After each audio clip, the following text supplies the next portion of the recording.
যুক্তরাষ্ট্রের নতুন president Donald Trump একজন বাস্তববাদী মানুষ। তিনি লেনদেনে বিশ্বাসী। যেখানে সর্বোচ্চ দরদাতা যা চায় সেটাই পায়। কৌশলগতভাবে গুরুত্বপূর্ণ বঙ্গোপসাগরে অবস্থিত বাংলাদেশ বৈশ্বিক দুই পরাশক্তি চীন ও যুক্তরাষ্ট্র উভয়ের জন্যই অত্যন্ত গুরুত্বপূর্ণ। ভারত মহাসাগরে কৌশলগতভাবে প্রবেশের জন্য বাংলাদেশের অবস্থানকে প্রাণকেন্দ্রে হিসেবে দেখে চীন। যদি কখনও দক্ষিণ চীন সাগরে নৌঅবরোধের মুখে পড়তে হয় সেক্ষেত্রে সমুদ্রপথে যাওয়ার জন্য বার্মা বা বাংলাদেশ অথবা উভয়েরই প্রয়োজন হবে চীনে। এছাড়া যুক্তরাষ্ট্রের ইন্দো প্যাসিফিক অঞ্চলেও বাংলাদেশের গুরুত্বপূর্ণ স্থান রয়েছে। বর্ষা বিপ্লব বাংলাদেশকে উভয় পরাশক্তির সাথে সঠিক দর কষাকষির সুযোগ করে দিয়েছে। যেখানে ভারতের সাউথ ব্লক বাংলাদেশে আওয়ামী লীগকে ক্ষমতায় ফিরিয়ে আনার কল্পনায় অটল বলে মনে হচ্ছে।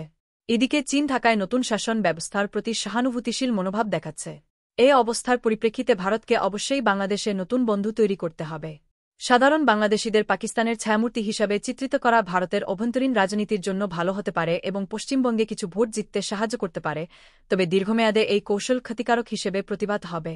বাংলাদেশের বিষয়ে চীন বরাবরের মতোই বাস্তবতা দেখিয়েছে। তবে ভারতের বাংলাদেশ নীতি ৭ বছর বয়সী ক্ষমতাচ্যুত প্রধানমন্ত্রী হাসিনাকে কেন্দ্র করেই আবর্তিত হচ্ছে বলে মনে হচ্ছে। হিউম্যান রাইটস ওয়াচের মতে হাসিনা দেশের মাটিতে একাধিক হত্যাকাণ্ডের নেপথ্যে রয়েছেন। ভারতের এই অবাস্তববাদী নীতির প্রভাব যুক্তরাষ্ট্রের জন্য উদ্বেগজনক। কারণ চীনকে নিয়ন্ত্রণে রাখতে দক্ষিণ এশিয়ায় ভারতের ওপর নির্ভরশীল ওয়াশিংটন।